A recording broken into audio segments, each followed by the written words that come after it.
जी, अस्सलाम वालेकुम दोस्तों, कैसे हैं आप? उम्मीद करता हूँ खैर खैरियत से होंगे।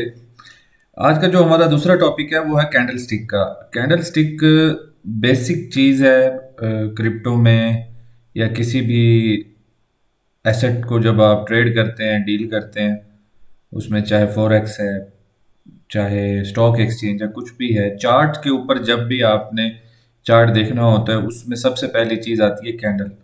कैंडल कैसी बन रही है, क्या बन रही है, रेड है, ग्रीन है। तो बहुत सारे लोग इसको इग्नोर कर देते हैं, जबकि ये बहुत ज़रूरी चीज़ है कि कैंडल को समझना है आपने। कैंडल को समझने के लिए कैंडल्स की काफ़ी ज़्यादा इकसाम है, लेकिन जो मुझे समझ आई है, जो मैं यूज़ करता हूँ, जैसे मैंने पिछली वीडियो में आपको बताया था कि मैं आपको वही सादा अल्फाज में और आसान तरीके से सिखाऊंगा, जो चीज़ मुझे आती है या जो चीज़ मैं समझता हूँ, जो काम भी करती है, उस हवाले से।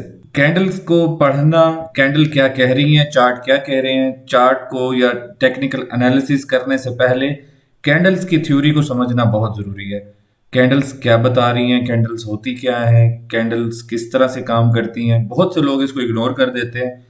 आप इस वीडियो को आखिर तक देखेंगे तो आपको समझ आ जाएगी कि आज से पहले आप कैंडल्स को या चार्ट्स को कैसे देखते थे और आज के बाद आपके चार्ट देखने का जो अंदाज है वो मुख्तलिफ हो जाएगा। इसमें फिर मुख्तलिफ टाइम फ्रेम के ऊपर कैंडल को देखना है। कैंडल स्टिक को देखने के लिए कौन सी स्ट्रेटेजी के लिए कौन सी टाइम फ्रेम की कैंडल देखनी है, कौन सी ज़रूरी है, इस वीडियो के अंदर हम बताते हैं आपको। चलिए जी, देखते हैं कैंडल स्टिक में सबसे पहले क्या चीज़ आपने देखनी है। सबसे पहले आपको बताते हैं कैंडल स्टिक होती क्या है। A candlestick is a type of price chart used in technical analysis that displays the high, low, open and closing price of asset or coin for a specific period. It originated from Japanese rice merchant and traders to track market prices and daily momentum hundreds of years before becoming popularized in the United States.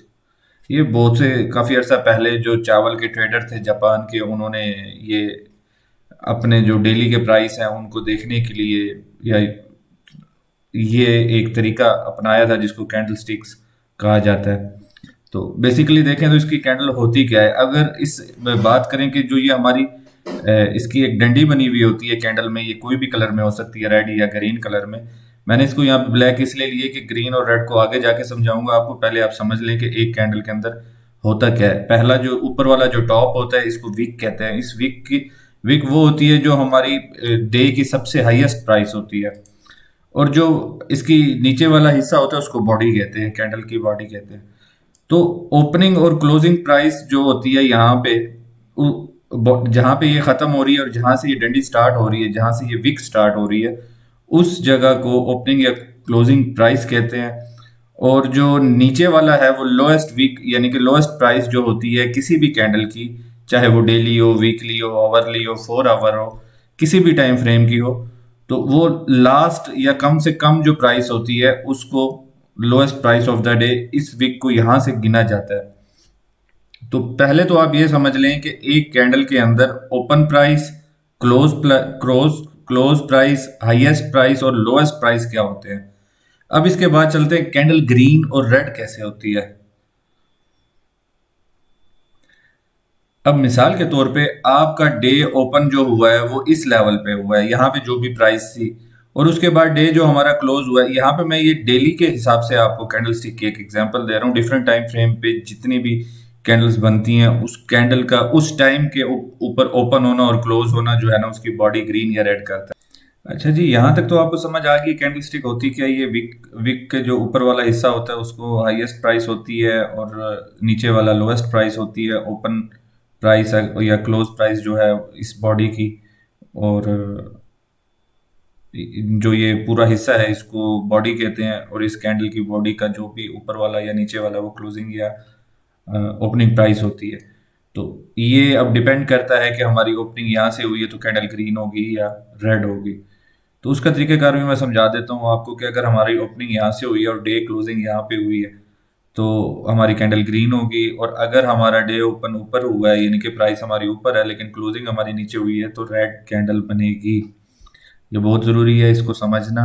मैं आपको and में इसके ऊपर एक बात बताऊंगा कि ये सबको मालूम है, एक छोटी सी चीज़ है, लेकिन ये क्यों ज़रूरी है इसके बारे में मैं वीडियो के एंड में आपको बताऊंगा कि इसके अंदर भी एक चीज़ छुपी हुई है जो शायद लोगों की नज़रों से ना गुजरी हो, या जिसके गुजरी हो उसने इसके ऊपर ध्यान ना दिया हो। वीकली कैंडल के ऊपर आते हैं कि हमारे पूरे हफ्ते के अंदर जो डेली कैंडल्स बन रही होती हैं, उन पूरी कैंडल्स का जो एक एक कैंडल बनती है वो वीकली कैंडल बनती है हमारी।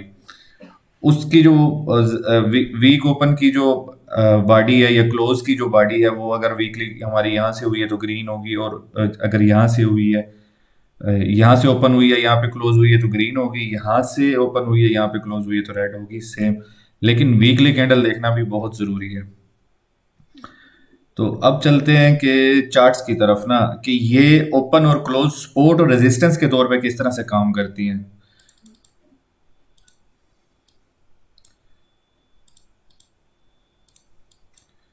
पहले मैं आपको बता देता हूँ कि ये मैनुअली निकालना किस तरह से है। आपने आप यहाँ से डेली कैंडल पे जाएंगे,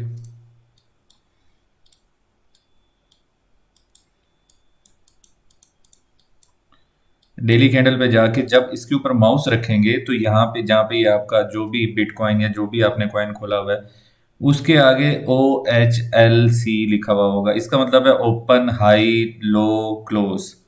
यानी कि ओपनिंग प्राइस क्या है, हाई प्राइस क्या है और क्लोज प्राइस क्या है, कि जहां तक हमारी आज के दिन में मिनिमम जो मैक्सिमम जहां तक हमारी प्राइस गई है आज के दिन के अंदर। तो इसके अंदर अब आपने मैनुअली इस तरह से करने के यहाँ पे कर्सर कर्सर लेके आना है, माउस लेके आना है, और उसके ऊपर आपने इस जगह पे देखना है कि आज का डे कहाँ से ओपन हो रहा है। तो 42159 है, 42159 डे ओपन। इसको आप मार्क कर लें। अब छोटे टाइम फ्रेम पे चलते हैं।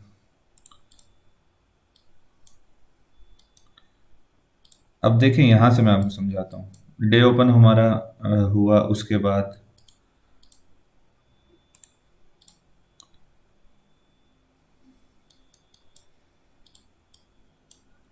डे ओपन यहाँ पे हुआ, हमारा प्राइस नीचे गई तो कैंडल रेड बन गई, ऊपर गई तो हमारा ग्रीन हो गई। उसके बाद इसको क्लेम करने की कोशिश की है। ये वो पॉइंट होता है जहां पे बुल्स और बियर्स की लड़ाई होती है, यानी कि उनकी कोशिश होती है 5 बजे। आप नोट करें इस पॉइंट्स पे। आज तो ड्रॉप कुछ ज़्यादा हुआ हुआ है, लेकिन आम हालात के अंदर आप नोट कीजिएगा कि इस पॉइंट के ऊपर हमेशा से जो है ना फाइट हो रही होती है, कि बुल्स चाहते हैं इससे ऊपर हमारी क्लोज हो ताकि वो ग्रीन हो, और बियर्स चाहते हैं इससे नीचे क्लोज हो ताकि वो रेड हो। ये अमूमन वीकली क्लोजिंग या मंथली क्लोजिंग के ऊपर फाइट ज़्यादा होती है, लेकिन बाज़ औक़ात अगर ट्रेंड के हिसाब से कुछ ट्रेंड में चेंजिंग आ रही है तो डेली की लेवल्स के ऊपर भी इस तरह की फाइट ज़्यादा होती है। तो डेली ओपन आपने लाजमी लिखना है और इसको मार्क करना ये बहुत ज़रूरी है। उसकी वजह ये है कि बिटकॉइन जब फर्स्ट टाइम इस डेली ओपन पे जाएगा, मिसाल के तौर पे हमारा प्राइस यहाँ पे डे ओपन हुआ है और प्राइस हमारी नीचे है, तो जब फर्स्ट टाइम इसको टच करने जाएगा तो 70 to 80% चांस है कि यहाँ से ये रिजेक्ट होके आएगा और एक ट्रेड लाजमी देगा डी ओपन का। अगर प्राइस हमारी नीचे होगी और इसको फर्स्ट टच करेगी तो ये डी ओपन हमारा रेजिस्टेंस होगा। अगर प्राइस हमारी ऊपर ही है और उसके बाद ये जब यहाँ पे आ रही है तो बाउंस मिल सकता है, तो ये सपोर्ट के तौर पे काम करेगी। और मार्केट का अंदाज़ा लगाने के लिए ये भी ज़रूरी है कि डे ओपन से जो प्राइस है वो अच्छा बाउंस लेके आई है, मतलब बुल्स अभी स्ट्रांग है। और अगर अच्छा बाउंस नहीं मिला, छोटा सा बाउंस मिला, सपोर्ट छोटी सी है, तो इसका मतलब मार्केट में लोग ज़्यादातर लॉन्ग्स पकड़ने की पोजीशन में नहीं है। और सेम रूल अप्लाई होगा कि जब यहाँ से नीचे जा रहे हैं तो अच्छा रिजेक्शन मिली है, तो इसका मतलब कि अभी प्राइस हमारी ऊपर जाने की ज़्यादा उम्मीद नहीं है। यहाँ पे रेजिस्टेंस है डे ओपन से नीचे जो है वो बियर्स के कंट्रोल में है प्राइस। तो डी ओपन और वीकली ओपन जो है ना, ये लाजमी आपने मार्क करना है। वीकली ओपन के लिए मैं आपको बता देता हूँ। अच्छा जी, अब वीकली कैंडल की तरफ चलते हैं। वीकली कैंडल पे मैनुअल आपने किस तरह से अपनी वीकली की प्राइस निकालनी है। आप इस कैंडल के ऊपर आए, देखें कि इसका वीक हमारा कहाँ पे ओपन हुआ है। तो इसके ऊपर जब माउस रखेंगे ये बता देगा 46854, 46854।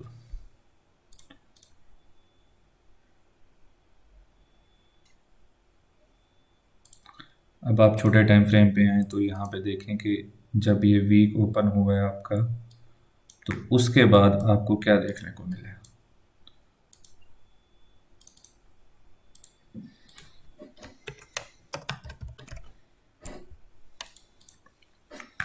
तो ये सपोर्ट रेजिस्टेंस की सबसे बेहतरीन और परफेक्ट एग्जांपल आपके सामने है। वीकली ओपन यहाँ पे हुआ, जितनी देर आपकी प्राइस ऊपर रही, हम वीकली बुलिश थे, और इसने सपोर्ट के तौर पे आपको जो है ना बाउंसेस दिए हैं। इसने एज ए वीकली ओपन ने एज ए सपोर्ट आपके लिए काम किया। तो वीकली ओपन से हम ट्रेड ले सकते थे। फर्स्ट डेली ओपन का फर्स्ट टच होता है, और वीकली ओपन का जो है वो भी फर्स्ट टच है, लेकिन बाद में क्योंकि ये बड़ा टाइम फ्रेम हो जाता है, इस वजह से वीकली ओपन बुल्स चाहते हैं कि हमारा पूरा वीक थ्रू आउट जो है बुलिश रहे, तो इस वजह से इसको इसके ऊपर लड़ाई ज्यादा होती है बनिस्बत डेली के। मिसाल के तौर पे डेली ऊपर कहीं पे क्लोज हो गई है, लेकिन वो ये चाहेंगे कि हमारा वीकली से लेवल नीचे ना जाए। जब तक वीकली है तो उसके बाद नेक्स्ट जो है ना वो लेवल की तरफ बढ़ना चाहेंगे। अब वीकली जैसे ही इन्होंने लूज की, उसके बाद देखें ये रेजिस्टेंस बन गई। वीक यहाँ पे आगे कहीं खत्म हो गया होगा, लेकिन मैं आपको एक मिसाल के तौर पे समझाना चाह रहा था, क्योंकि हमारा अब का जो वीक है वो तो बहुत नीचे ओपन हुआ है, यहाँ पे हमारा ओपन हुआ है। लेकिन मैं आपको ये बात समझाना चाह रहा था कि अगर आपकी वीकली ओपन और वीकली लेवल्स आपने मार्क किए होते, तो ये देखिए कितना ज़बरदस्त सपोर्ट के तौर पे काम किया है। तो ये मैटर करता है, वीकली ओपन को जो है ना आपने बहुत अहमियत देनी है। दूसरी चीज़ देखते हैं इसमें, सपोर्ट रेजिस्टेंस ये हो गया, क्लेम ऑफ लेवल। हाँ, ये आपने ज़रूर चीज़ देखनी है कि हाँ ये लेवल क्लेम हो गया वीकली का हमारा या नहीं हुआ, डेली का लेवल क्लेम हो गया या नहीं हुआ। इस चीज़ पे नज़र रखनी है। मिसाल के तौर पे अगर प्राइस नीचे है और इसको क्लेम करके ऊपर जाना है, तो आप देखेंगे कि ये हमारा जी वीकली अब हमारी क्लेम हो गई है, यानी कि ये ऊपर गया, इसको टेस्ट किया और उसके बाद दोबारा से प्राइस हमारी ऊपर चली गई। ये अब सपोर्ट के तौर पे काम करेगी, या इसको उल्टा कर दें रेजिस्टेंस के लिए। अच्छा, वीकली मंथली क्लोजिंग डे।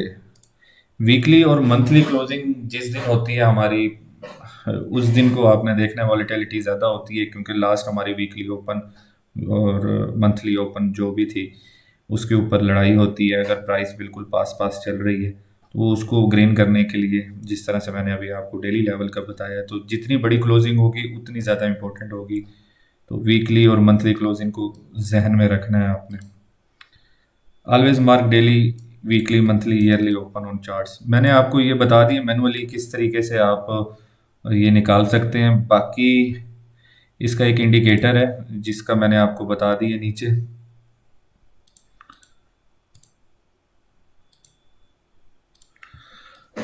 अब इस इंडिकेटर पे बात कर लेते हैं, DWMYO। तो ये वाला जो इंडिकेटर है, इसमें देखें हमारा डेली ओपन और वीकली ओपन का ये लेवल मार्क किया हुआ है। अगर आप खुद से नहीं निकाल सकते तो ये इंडिकेटर, अगर निकाल भी सकते हैं तो भी ये साथ रखें, क्योंकि मंथली हमारी कहाँ से ओपन हुई है, और मंथली एक जब तक मंथली से ऊपर थे तो हम मंथली में बुलिश थे, और उसके बाद ईयरली को क्लेम किया, ईयरली सपोर्ट बन गई उसके लिए, उसके बाद ऊपर गए। फिर जैसे ईयरली से टूटे, मंथली को टेस्ट किया, मंथली ने एक बाउंस दिया, उसके बाद ऊपर गई, नीचे आई, और प्राइस नीचे गिरने से पहले मंथली लेवल को टेस्ट करके फिर नीचे गिरी है। तो ये लेवल जो हैं हमारे ओपन के और क्लोज के, इसको क्लेम करना सपोर्ट रेजिस्टेंस के तौर पे ये काम आते हैं। इस वजह से इसकी मार्किंग बहुत ज़रूरी है। इस वजह से इसको आप मार्क करें। ये आपको बता दिया है कि ये वाला इंडिकेटर है। Check first bounce, first touch bounce and rejection, वो मैंने आपको बता दिया कि फर्स्ट टच बाउंस और रिजेक्शन जो भी है, चेक ऑन क्लोजिंग टाइम, ये भी आपको बता दिया है। बाकी BTC के ऊपर भी होता है ये, और बाकी कॉइन्स के ऊपर भी होता है ये। बाकी कॉइन्स के लिए भी यूज़ करें। सोलाना के लिए अगर आप देखें, सोलाना के ऊपर हम देखते हैं, तो ये मंथली इसने जैसे ही क्लेम की, मंथली ओपन हुई, उसके बाद बुलिश हो गया, फिर यहाँ से इसको बाउंस मिला, लेकिन लूज करने के बाद, इसको टेस्ट करने के बाद नीचे गया मंथली लेवल को। और इसका ईयरली लेवल देखते हैं, ईयरली लेवल बहुत ऊपर है।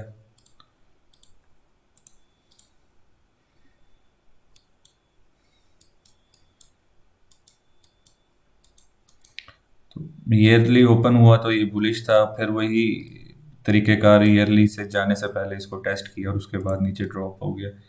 तो अब जब कभी भी ये ईयरली के पास आएगा तो ड्रॉप आएगा। मिसाल के तौर पे अगर आपने स्विंग ट्रेड ली हुई है या कुछ इस तरह से आपने प्लान किया हुआ है और मंथली जो है आपकी मंथली जो जो भी लेवल है इसको एज ए टीपी भी सेट कर सकते हैं और बाउंस के तौर पे इसको एंट्री पॉइंट भी सेट कर सकते हैं, रेजिस्टेंस के तौर पे टीपी, बाउंस के तौर पे